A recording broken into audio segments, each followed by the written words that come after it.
Alors, bonjour à tous, bienvenue dans ce tutoriel où nous démontrerons comment est-ce qu'il est possible de créer des graphiques à partir donc des informations que nous avions entrées préalablement dans Google Sheets.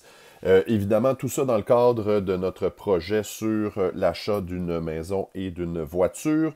Et je vais reprendre bien sûr les informations que j'avais utilisées dans le tutoriel précédent où j'avais calculé donc un emprunt fictif pour une voiture donc de 25 000 sur 48 mois. Là. Donc, bref, je repars d'où on avait laissé la dernière fois. Donc, l'idée ici, c'est de produire minimalement deux graphiques. Donc, quels sont les deux graphiques à produire? C'est un graphique qui représente l'évolution des intérêts payés sur notre prêt. Et ça, donc, ce qu'on va vouloir faire, c'est d'utiliser les informations qui se trouvent dans la colonne intérêts cumulatifs. Donc, première chose que je vais faire, c'est que je vais aller sélectionner toute la colonne d'intérêts cumulatifs jusqu'au dernier paiement. Donc, je constate que j'ai payé là, au total 5 435 $ en intérêt donc, sur mon prêt. Et je vais tout simplement donc créer un graphique à partir de ces données-là. Pour ce faire, c'est très simple. On va aller appuyer sur le plus ici et donc sur graphique.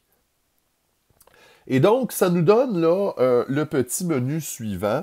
Il y a plusieurs options ici qu'on peut aller travailler rapidement. D'abord, le type de graphique.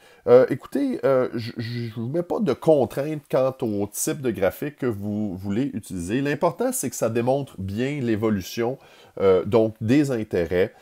Donc, on voit très, très bien là, que le paiement d'intérêt augmente, puis à un moment donné, plafonne jusqu'au maximum. On pourrait utiliser ce type de graphique-là. On pourrait mettre ici donc un graphique avec des barres. On pourrait utiliser un graphique en colonne. C'est vraiment à votre entière discrétion, en autant, bien sûr, que ça représente l'évolution, comme je le disais, des intérêts payés. Donc, je vais garder cette chose-là ici.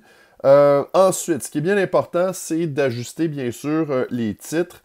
On voit qu'au niveau de l'axe vertical, les intérêts cumulatifs, donc ça va. On pourrait ajouter un titre de graphique et également un titre au niveau de l'axe horizontal.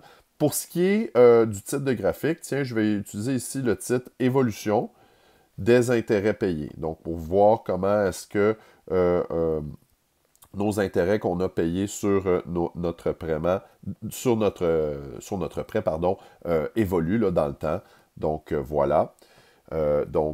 Évolution des intérêts payés. Et sur l'axe des X, sur l'axe horizontal, mon titre, dans le fond, ce serait là, tout simplement numéro du paiement, donc nombre de paiements, que je pourrais tout simplement dire. Donc, est-ce que j'ai fait un paiement, deux paiements, 8 paiements, jusqu'à mon 48e paiement dans ce cas-ci.